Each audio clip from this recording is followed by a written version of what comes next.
What's up everybody, and welcome back to the channel. In today's video, we are going to take a look at the all-new 2023 Nissan Z. And the model that we're looking at today is a Z Performance finished off in Ikazuchi Yellow Pearl tri-coat and has an MSRP at $53,200. Underneath the hood of the all-new Nissan Z, you're going to find a 3-liter twin turbocharged 6-cylinder engine. This twin-turbo V6 pumps out 400 horsepower with 355 pound-feet of torque, and it's paired to a 6-speed manual transmission, sending all the power to the rear wheels through a limited-slip rear differential. Curb weight is around 3,500 pounds, and it can achieve 0 to 60 in about 4.5 seconds with the manual, 4 seconds flat with the automatic. 0 to 100 is around 10.5 seconds. It'll top out at 155 miles per hour and do the quarter-mile time in 13 seconds. It runs on a 19-gallon fuel tank and can achieve 18 miles per gallon in the city with 24 out on the highway. Overall length is 172.4 inches with a wheelbase at 100.4. Width is 72.6 and height is 51.8 inches. The Z Performance is going to feature a set of Akabono brakes. You get 4 piston brake calipers up front with a 14-inch rotor, and then you get 2 piston brake calipers in back with a 13.8-inch rotor. And then now moving on to the exterior styling with this all-new Japanese sports car. The Nissan Z has a very retro look, and you're going to see a lot of sharp angles as well as some nice sloping body lines. We have a really cool design for the headlights. If I go ahead and tap the unlock button, you can see the DRL in the upper as well as the lower portion. They're all LED with a blacked out housing, have a very nice sleek body look. Then you can see some parking sensors within the front bumper leading their way to this nice grille. It's finished in a really large big square, and you can see we have some silver trim up top and then all black in the lower section with a safety sensor right in the center. This massive grille allows a ton of cooling to the heat exchanger as well as the radiators, and it really does fit the design nicely, in person especially. You can see a sharp body line in the farthest point, then a really cool sharp design in the lower portion of the front bumper with a massive front splitter to add to the aggression. All of the front end lines come together really nicely, and you can see the new Nissan badge right in the center. And then straight up in the center of the car, you're going to see a really sharp body line cutting its way towards the hood. Then you can see how that splits off into a Y shape all around. Kind of looks similar to a 350Z, and you can see how everything looks really nice and modern. However, it's got that retro vibe. As we make our way to the side profile, we get a set of 19-inch wheels. These are forged raised wheels, very nice design, finished in a gunmetal gray with a split 5-spoke. You can see a sharp line running around this front fender, and then just a really smooth side profile. There is one subtle sharp line cutting its way through the side all the way into these flush mounted door handles.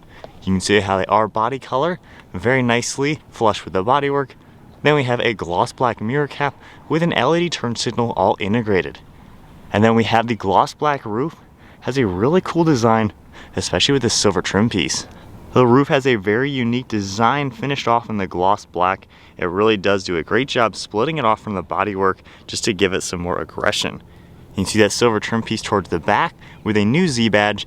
And then as you make your way to the entire side profile, this has that classic Z look like the old 240s or 280s. Has that fastback design where the roof just goes right into the rear end and drops off nice and flat. The rear fenders are also massive, as you can see, have a really good bulge outwards to add some width to the rear end. And then if we make our way to the rear end of the car, once again you get that retro look. The taillights have a very nice design, just like the 300Z, and I just love how they're all sunken into this gloss black trim piece. Very clean design. We get the Nissan badge as well with the integrated trunk button, your reverse camera, as well as the Z badge. And then the Z Performance is going to get this very nice spoiler mounted onto the back. Has a good ducktail design to it. There's a reflector back here as well. A massive gloss black diffuser. You see how everything is finished off with the dual exhaust tips. And you can see all the fins down below, and I like all the circles within the exhaust tips. Pretty sporty design. And then finishing it up with the exterior, the Z really does come together with that retro vibe. So there's a good look at the exterior now with the Nissan Z finished in this yellow. It is a bright color, a very pearly metallic color in the sunlight, and then a very flat yellow in the shade, which is pretty cool to see. We have Nissan's key fob, pretty basic, just get the Nissan badge. You do get just lock and unlock on it, very simple. However, with the key fob in my pocket, I can just tap the button on the side, it'll unlock, and we can check out this interior.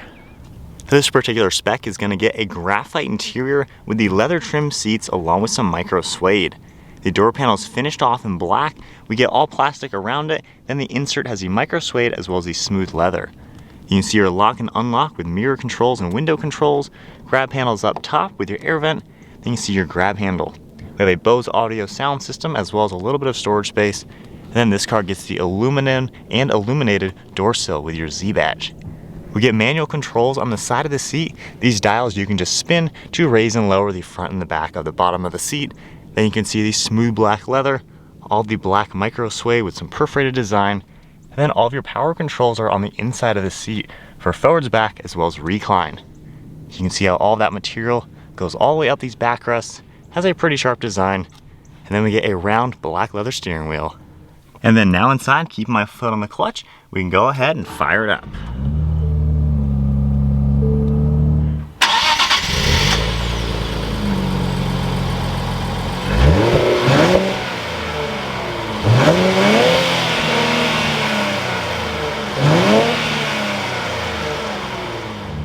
This full LCD display is going to turn on for the center gauge cluster, and I really like just how everything is laid out in the sport mode. You can adjust that by tapping this icon right here.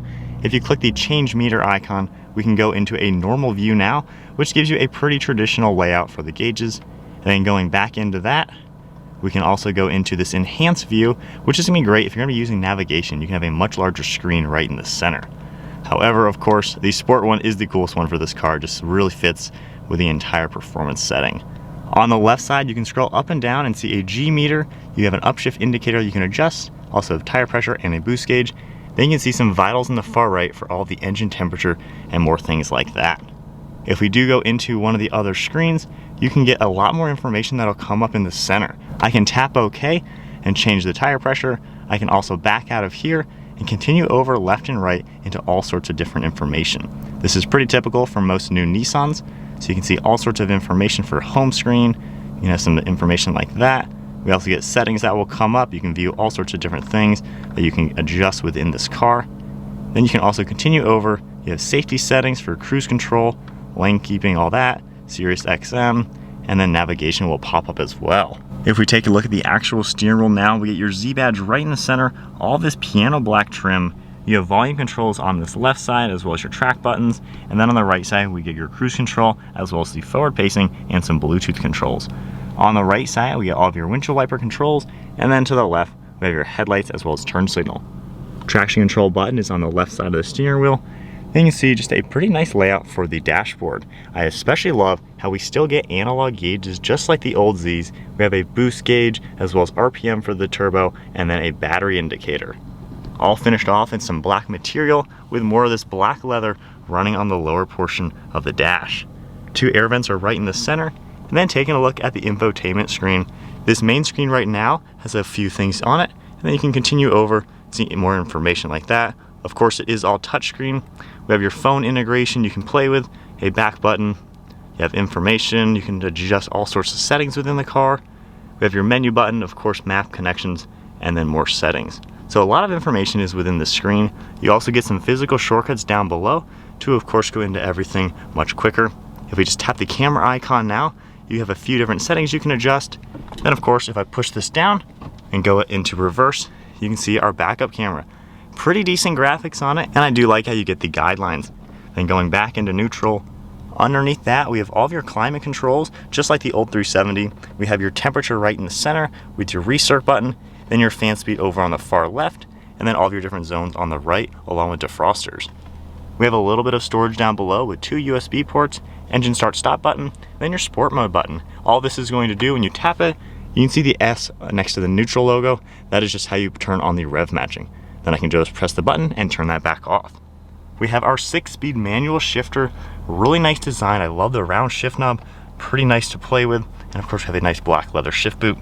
We have more of the leather as well as some stitching.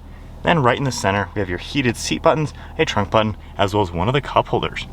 Manual parking brake, and just pressing this button up, you can see the second cup holder as well as some cargo area in here. And I especially like, you can slide this back to get better access, or of course push it back. We also have a lever right here for your lumbar support. And taking a look at the glove box. We grab this lever, you have a pretty good box as you would expect. And then behind the seats, there is some storage area with these two nice cargo bins. So I really like the use of that. You can fit a backpack or something small. And then even on the passenger side, you get a glove box that you can open up and put your owner's manual. Really good spot for that. Moving to the trunk space, you have that button on the interior, or there is one integrated underneath the name Nissan. It'll pop this, and then we can just grab it and manually open it all the way up. Same size trunk as we remember in the 370Z, very similar. You can see how everything is laid out. It's a pretty decent sized trunk, of course, for being a smaller car, and it does offer quite a lot of storage space in here. All right, so we are setting off now in the Z. We're gonna do launch control. So clutch in, pedal to the floor.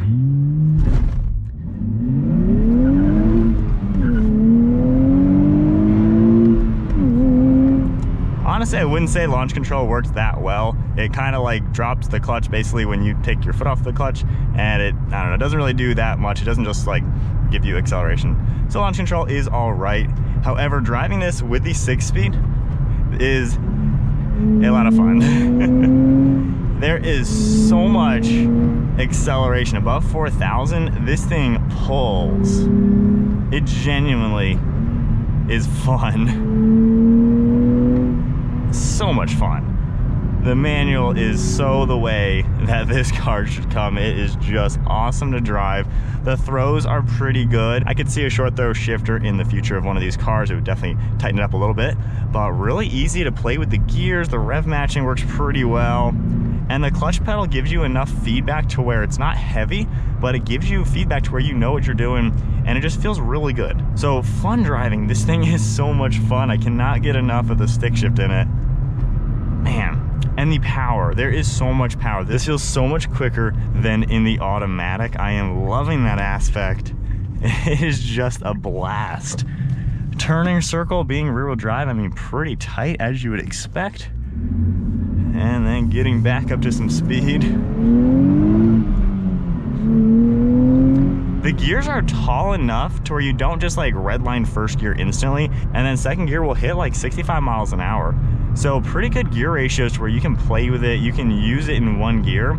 If I'm in fourth gear, I could do a lot in just fourth gear or just in third gear. So I feel like the gear ratios are really optimal. As far as some normal driving, visibility is pretty good. The windshield is on the smaller side, especially in the center. The rear view in this whole area kind of limits some of your visibility out the front. I mean, this is technically this big from my viewpoint. Mirrors all do a great job letting me see what's behind me. And then rearward visibility, a little bulky over your right shoulder. Same with your left shoulder, which is kind of expected in a car like this. But of course, if you poke your mirrors out, it's really not too bad. As far as normal ride quality, it's pretty refined comparing it to a 370. That's one thing that surprised me with the new Z. It's comfortable and quiet, going 60 miles an hour, even when you are on the highway.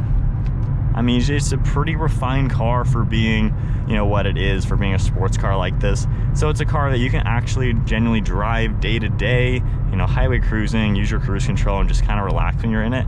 So I like that aspect to where it's more refined than the old one, and it just feels comfortable to be in. All right, flipping to my perspective now in the manual Z.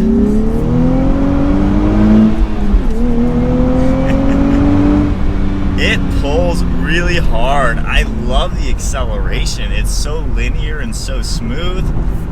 It genuinely is fun. And I love the manual transmission. It's so much better than the auto. Gosh. So my only complaints really is just the handling could be a little bit sharper. The suspension's a little soft, there's no modes or anything. So when you take a sharp turn, your first initial setup to the turn is when there's some body roll. Once it's in the turn, it's really planted and really flat. So it's a good suspension, it's just the initial entry and exit, you kind of feel the body roll a little bit, which I'm not the biggest fan of. So upgrading the suspension is a big must to do. But this thing pulls. It genuinely is a fast car. This thing is so much fun. And the manual just opens up the fun factor of this car to where it is a heck of a blast. As far as some normal things, it's very familiar in here. It feels like just a new 370Z. I like how Nissan made this basically an evolution of the old car. They've updated probably about 80% of the interior with just new items, even though a lot of the fundamentals are the exact same as what it used to be. As far as acceleration, one more time, now that we're on a straightaway, launch control, it seems like it just kind of clutch drops and it doesn't really carry the weight like it should doing launch control. So I'm not the biggest fan of that. It'll hold the RPM like you would expect, but then it doesn't set up quite right. So right there, and then it kind of just, I don't know. So if I manually launch it, that's kind of the better way.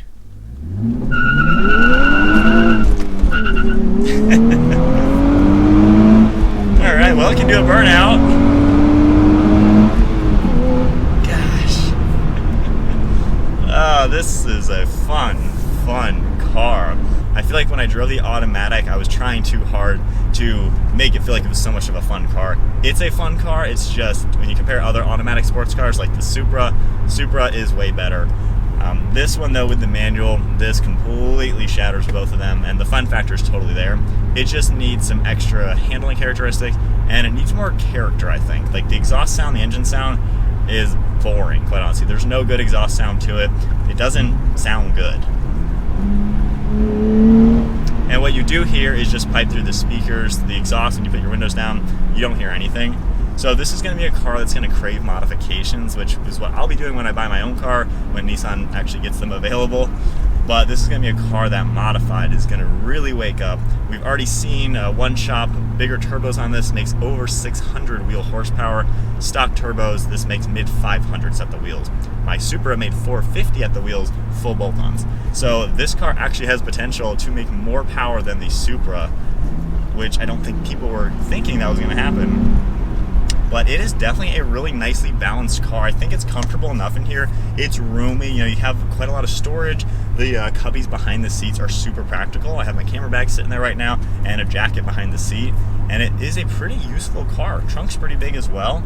And the view around, you can see that hood. It's not as big as the 370 is. I know not everyone liked that. It just kind of felt like this giant hood right in front of you.